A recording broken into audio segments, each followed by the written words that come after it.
Hey guys, well, this is not the video I had planned for today. Literally, I had 3 videos planned, one today, one tomorrow, one Sunday. Today's Friday. However, yesterday when I was going to be filming tomorrow and Sunday's video, no, today and tomorrow's video, we ended up with a little bit of a curveball. We ended up in the ER almost all day long. So yeah, this isn't the video I wanted. I had filmed a few days ago a full property tour with all the updates, all of the things I've put in, future projections, and to show you what I'm planning for each area, and showing you what we've done. I'm going to put that in at the end of this talk here, just because I don't want the video to just be about this situation. And I wanted to get 3 videos in of substance this weekend, and so the video that was supposed to be on Sunday, which is the full property tour, it's going to be now. And then the other 2 videos, one on each channel, a little bit different though, about fruit trees and putting in my orchard and how it's going to be, and how to plant bare root fruit trees. I could very easily, skip over this and not share it, but I really feel like you guys on this channel especially are kind of like a huge extended family. And you've been there, a lot of you, for a lot of the issues that I've had. This trip to the ER was not for me. Let me take you back a few months. Shortly after we moved in here, if you were watching at that time, you might remember that I ended up taking Emily to the emergency room because of some chest pain that she was having. We had just moved in here, and so they told us, we were talking about all the stress we had been under with the moving situation and everything that didn't quite go as planned. And so the doctors, they did a few tests, but they basically said, they did some heart tests, I guess, some basic ones. And they said, it's probably anxiety, panic attack type thing, especially with all the stress that you guys are under right now. So we went with that. Even though I'm going to start listening to you better, because a lot of you had some comments about what we found out yesterday, that if we had listened to you, anyway, you can't go back. She had the pain several times between then and now, and it did kind of always seem to be popping up at stressful times. And so we just, treated it like a little bit of an anxiety issue, and she got through it and everything was fine. And the night before last, just before bedtime, she started having it again. And this time it was worse than it had ever been. And it lasted longer than it had ever lasted. Usually it was like an hour, 2 at the most. This went all night long. So yesterday morning, I urged her to go to the urgent care, and so we did. Long story short, the doctor pressed in a certain spot, excruciating pain. He said, "I think it's your gallbladder." Well, I don't know how. I went back yesterday while I was waiting for a very long time and looked through that last video, and so many of you said, check her gallbladder. Here I'm going back to, I should have listened to you. But we were under the assumption it was a panic attack. So, and it doesn't come on when she eats, which is a big thing with gallbladder stuff, right? It comes on when you eat a heavy meal. So anyway, they didn't have ultrasound capabilities at urgent care, so we had to go to the ER. And after 5 hours, finally found out that she has gallstones and a gallbladder infection. Now, the infection isn't emergency, like immediate, so they sent her home with antibiotics and pain medication and told her to go on a liquid diet until Monday, and then we are to talk to a general surgeon who will then reassess, I guess, what happened in 3 days. I don't know what could possibly happen in 3 days, but if it's a little better, maybe not do surgery, but if it isn't, then she will have to have her gallbladder out. So, it's a routine surgery, but, any surgery, there's fear involved. And so, You know, if any of you have had that surgery or know someone who has, maybe put some encouraging words down in the comments. We'd appreciate that. But you know, just some prayers, good thoughts. We'd appreciate it. So all that being said, Emily's going to take it easy this weekend. I'm not. I'm going to be filming tomorrow and Sunday's video. But now, for the rest of today's video, onto a happier subject, a full property tour showing you things that are and things that are yet to come. Hope you enjoy it.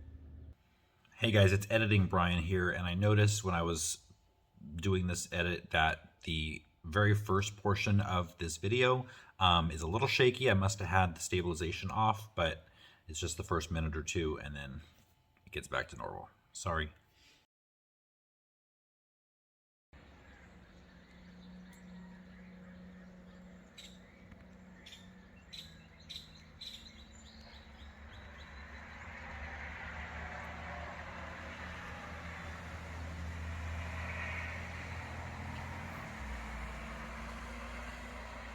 Hey guys, so I thought it was high time for a property tour. There's been a lot going on the last, 2 or 3 months, and you guys haven't really seen a full property tour for a long time, almost right when we moved in. Now, it rained all night last night, which is good. We need the rain. It always helps to not have to water yourself. And since I'm doing a lot of digging, it does soften up this clay soil. So actually, I'm out here on our parking lot patio area, and so I'll just kind of take you through some of the things. Obviously, the tropical patio cover was finished, if you saw that video, and we've had a lot of great time to enjoy it out here, even in the rain. The sound of the rain on the metal roof sounds amazing, and it's rained several times since I got the roof on, and would you believe, not one leak. Not one.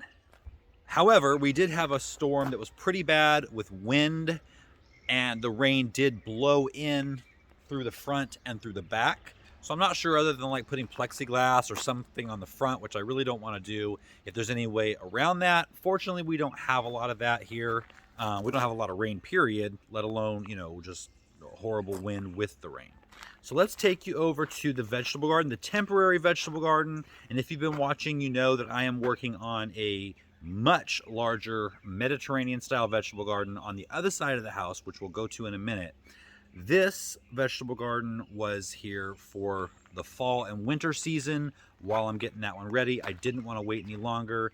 You know, moving here mid-season in July, I didn't get to harvest hardly anything from my last garden at my last house, and so I was itching to get crops in the ground, and there's no way I could have waited until, you know, next month or March to get that going. So I flip the camera around here. So it's looking really good, really lush.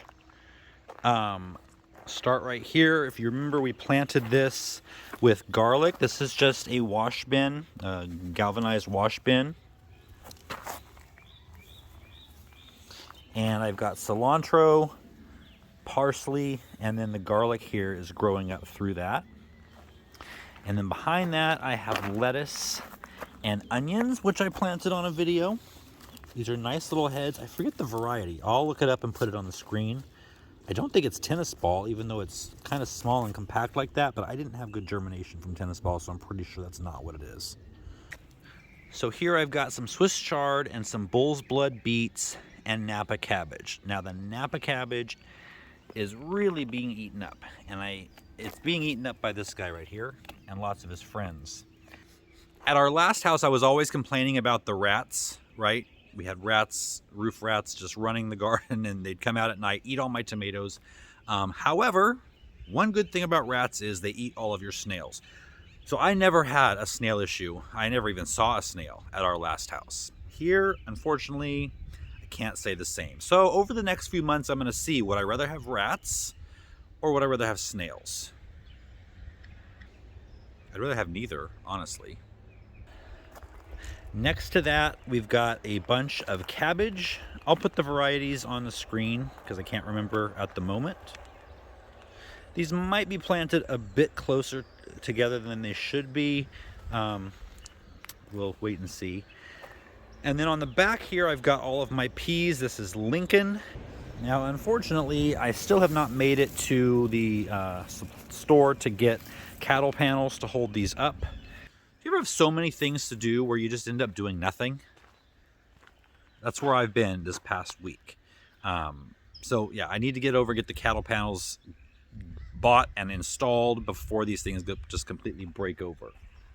Okay, so over here I have got a row of cilantro and weeds up front, and I've got this is all broccoli. I've got purple sprouted, and then I've got I think it's Lieutenant with some more peas coming up in the back. So that is my humble vegetable garden for fall winter 21-22. Now let's head over and take a look at the location, the construction zone for our new permanent vegetable garden. Now, if you follow me on Instagram, which you should, I'm actually becoming a little more involved on Instagram now. That's my kind of New Year's goal, because I feel it's a little more intimate of a way to communicate with you guys and show you a little more behind the scenes, quick videos that wouldn't really do well on YouTube.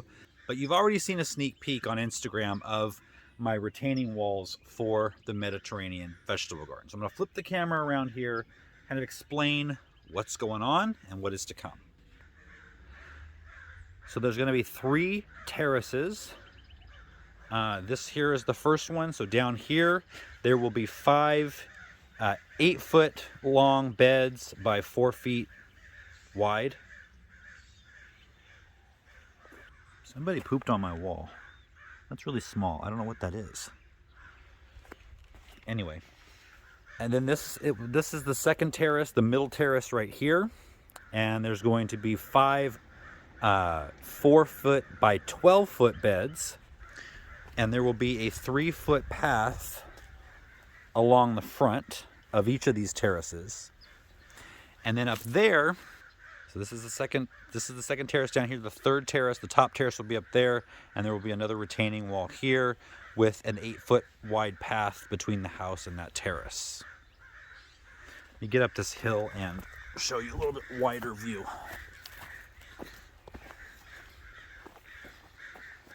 So the lower terrace, the middle terrace, the upper terrace. And then there will be another terrace on top of that, but that will just be the 8-foot path. Now, I made a bit of a mistake in planning here, and that is because I didn't exactly know how this was going to work out. These terraces are 27 feet long or wide, depending on how you want to look at it. But then there's going to be a 6-foot path from the end of this terrace. There's going to be a 6-foot wide path from the end of the terrace, lined up with the house, over here. And so that path will go up and have stairs to step you up the 3 terraces. So I actually need to extend the wall another 6 feet. Didn't realize that on this wall, so it now has a flat end, so I will have to bust off the top.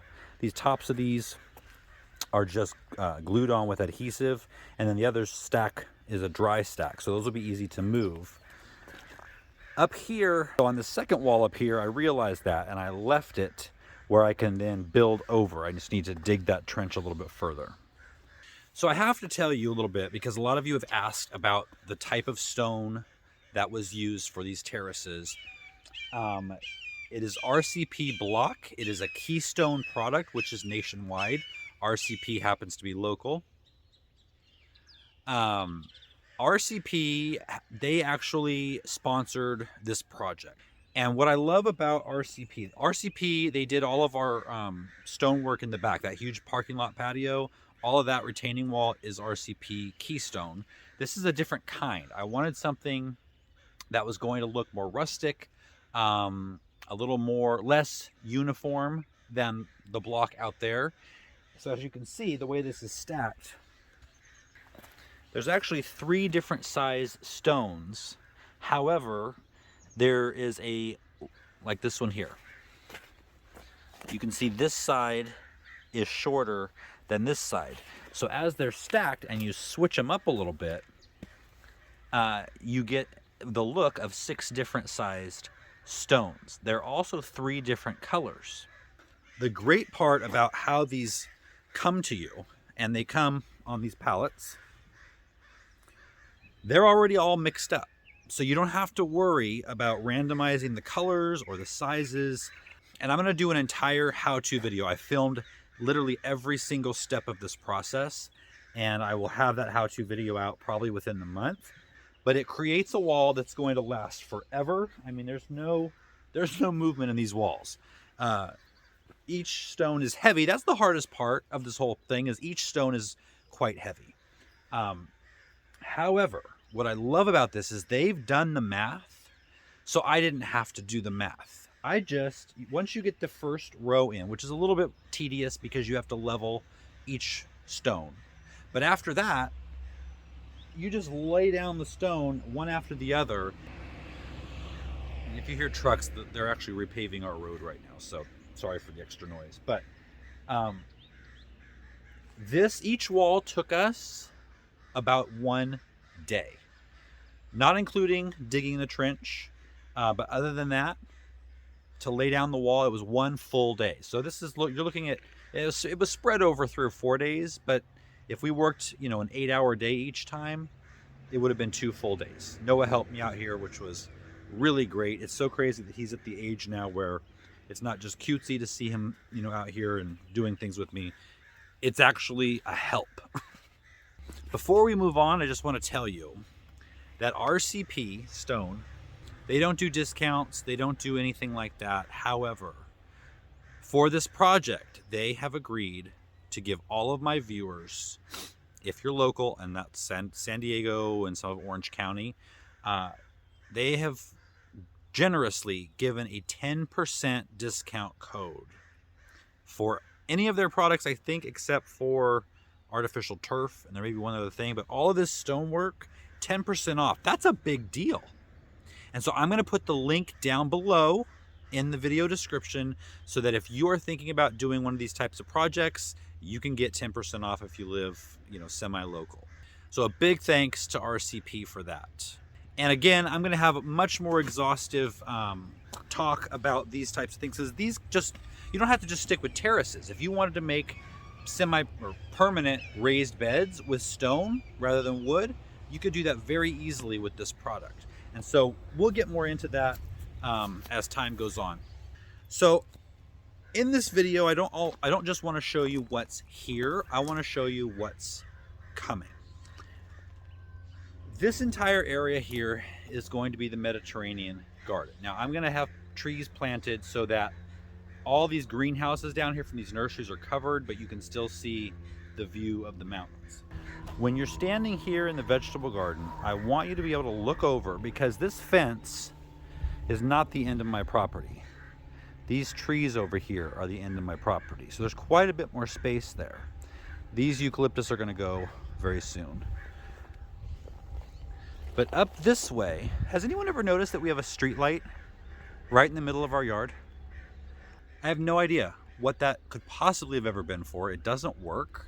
So it will be coming out eventually, but right now it's not in an area that I'm even working on. So it's unique, that's for sure. But anyway, straight up this way and all the way down, I want this to be there's gonna be a lot of trees here because the Japanese garden is going up above. So through here, there's gonna be a lot of trees that's gonna delineate the 2 gardens. Below those trees on this slope is going to be just kind of a countryside with grasses, lavender, wildflowers, very Mediterranean looking, as a backdrop to the Mediterranean vegetable garden and then our Mediterranean eating area over there. But if we now move on this side of the light pole, 30 feet down, this is going to be an area that's terraced as well. And this is going to be our English cottage garden and our French gardens.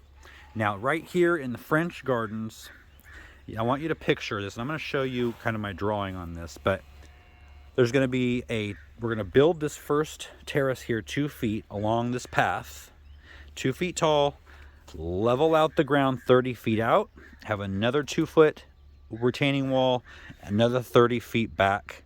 And there's going to be on the lower section a potager which potager just is a fancy French word meaning it's a vegetable garden that is ornamental as well as productive. And then above that, the next terrace up is going to be a formal French garden that's going to have, you know, boxwood hedging and, you know, very immaculate, a nice sitting area, a fountain, very, very French formal.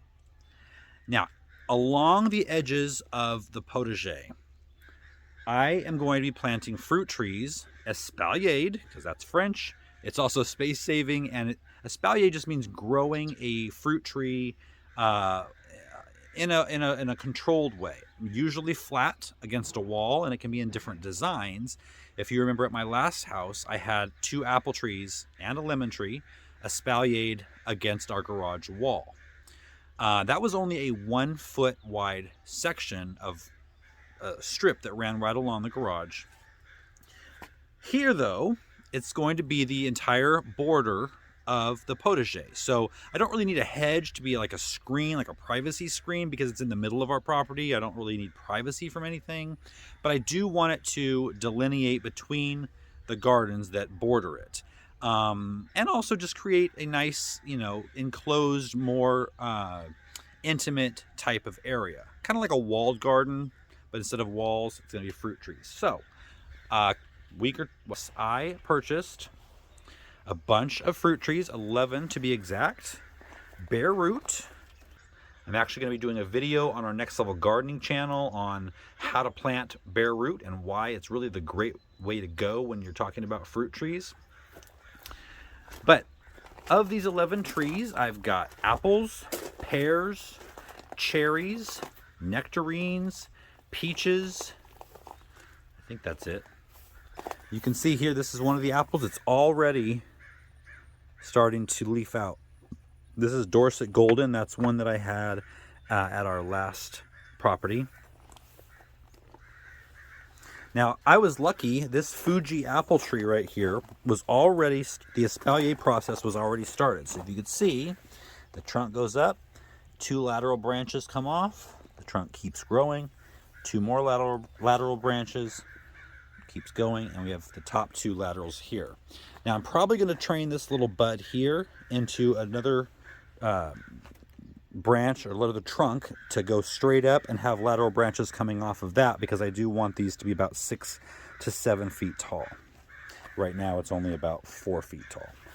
So there are definite pruning techniques and growing techniques when it comes to espalier, and I will be going through all of those in case you guys have a small space garden or just want something that's unique, that's beautiful.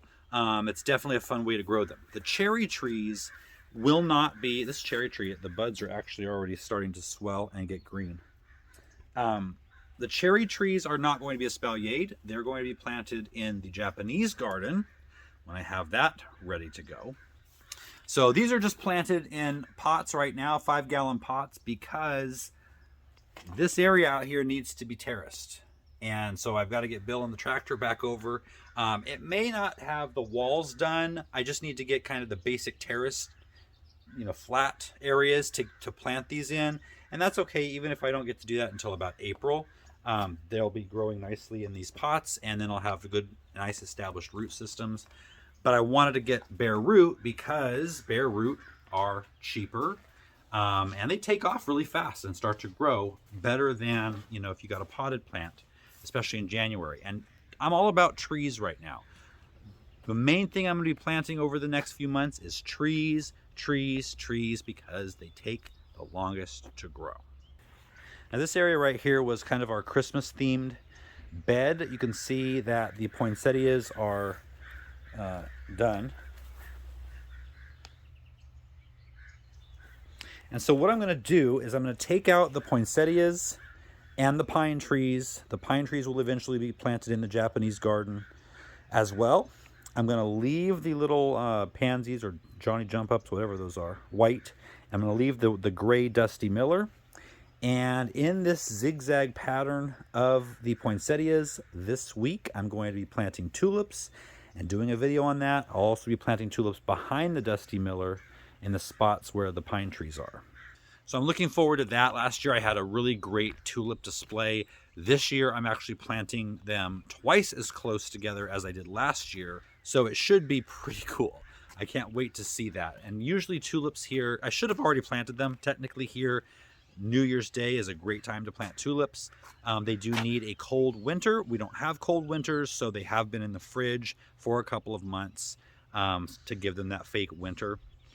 But yeah, they should have been planted. I'm hoping they're not drying out in the fridge. I'm going to be planting those very soon. So that French garden goes from that light pole right there to right between the two windows right there and straight up. On this side of that will be our English garden. There's going to be 3 long perennial borders here. And then across our driveway, where all of these succulents and cactus are, the succulents will all be moved over to the countryside area over there, the Mediterranean, where I said the grasses and lavenders will be. A lot of these succulents are also going to go over there as well, but probably not till next fall or winter. I'm not going to have time. However, in this area, it's a pretty big area. It's on the inside of our driveway loop here. This is going to be the English cottage garden, and the chicken coop will be up there in the back. Now, a little while back, I mentioned putting the chicken coop up here, and I said that we were going to have kind of a little game. I wasn't going to tell you what the chicken coop was going to look like or be. I was going to let you guys kind of guess as we built it. Well, you guys kind of took the wind out of my sails, because 90% of the guesses that already came in on that first video were correct. So I think it would be pretty anticlimactic to do the whole game thing. So I'm just going to walk up here and tell you, I'm going to show you the drawing of what it's going to look like. I'm really excited about this. I want to make this entire area look like our house. Now, our house is kind of a farmhouse theme, at least right now. But I want it to look like it was plopped down in the middle of an English setting. So in the back of this area up here, I've already got the coop laid. It's going to be much bigger than my last one. So this here, what you're looking at, is the footprint of the chicken coop. And I believe it's about 13 feet by about 25 feet.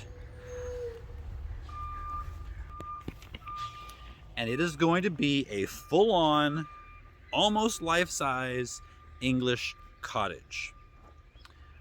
This is the drawing right here that I did of the English cottage.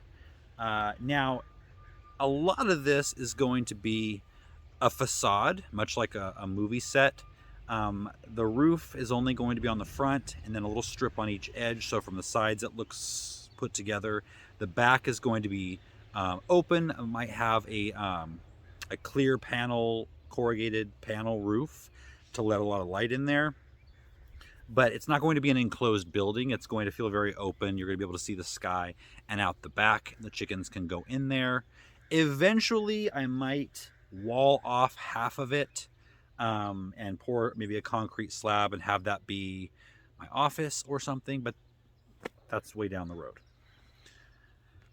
At the right side, over here, I'm going to be fencing all of this area in, and I'm going to have some sprinklers here to keep a lot of greenery growing, so they have a lot of greens, grass, and plants to munch. And then the moisture and the grass will attract, bugs and things that chickens love, and it just makes their diet even more enriched,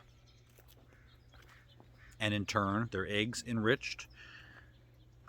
So this area below the cottage is here, and all of this area between the cottage and the driveway is going to be your traditional English cottage garden with vegetables and fruit and flowers, just, packed in with every type of blooming and fruiting type of plant you can think of.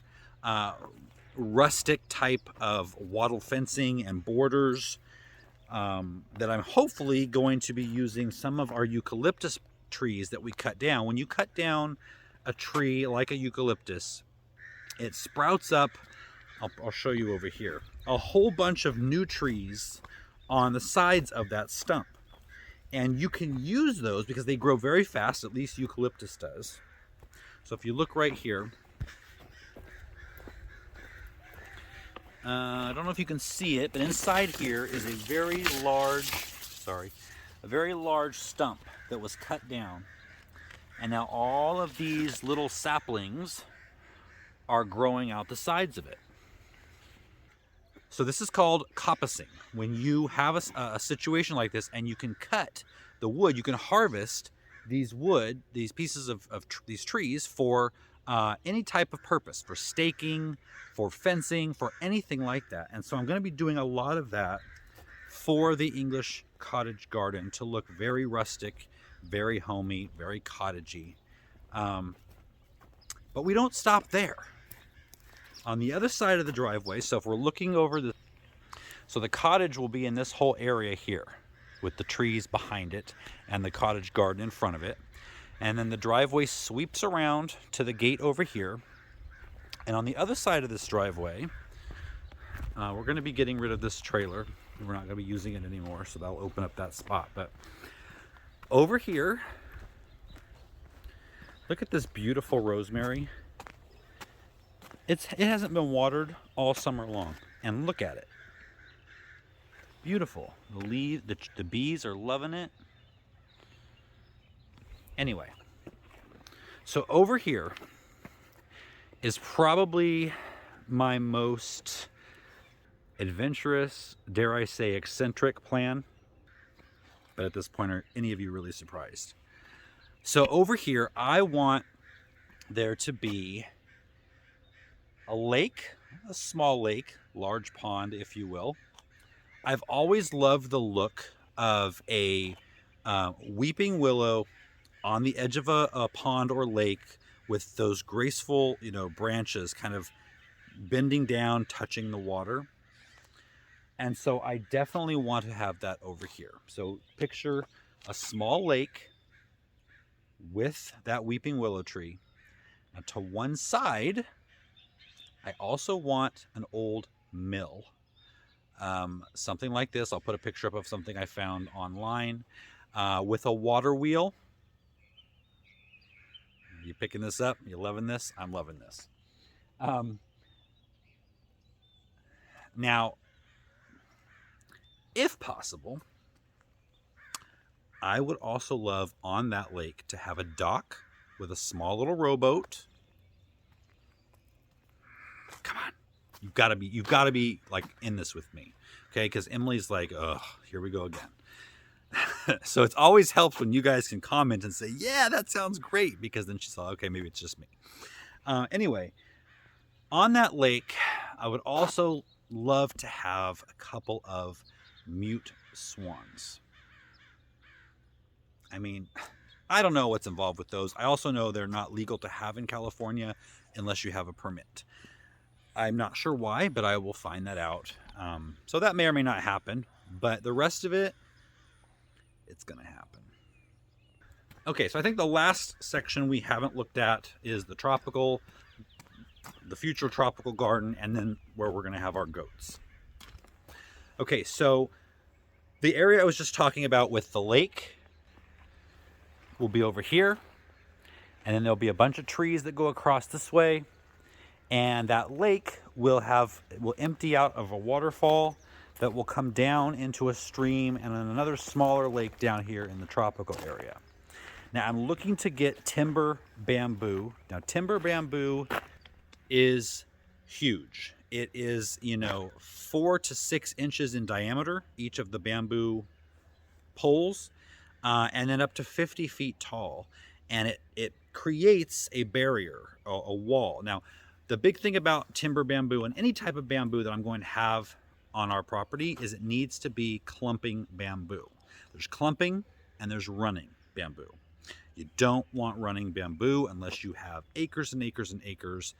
But literally what running bamboo, if I planted it against this fence over here, it could run under the driveway and go into my neighbor's yard and take over there.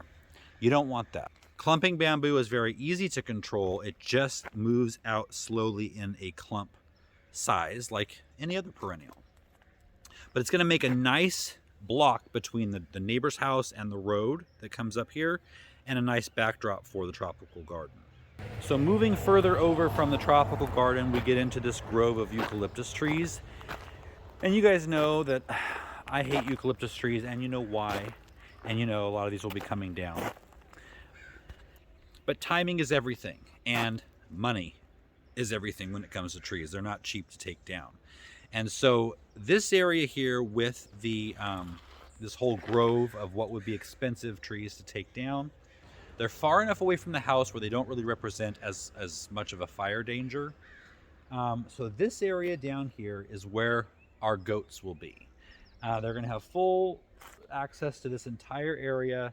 Lots of things for them to jump and play on. When I mentioned this before, I got a few comments about the possibility of the dangerous oils and resins in the eucalyptus trees if the goats were to eat them. So I did some research, because obviously I wouldn't want that to be a problem, and found out from a vet that's actually in our area here, and there's a lot of eucalyptus trees here and a lot of goats here.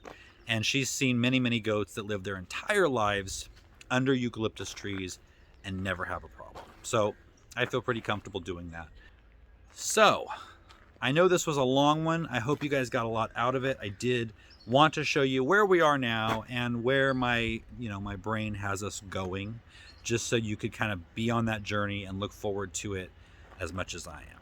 So please, as always, let me know what you think. I want to hear it down in the comments, and I'll see you next time.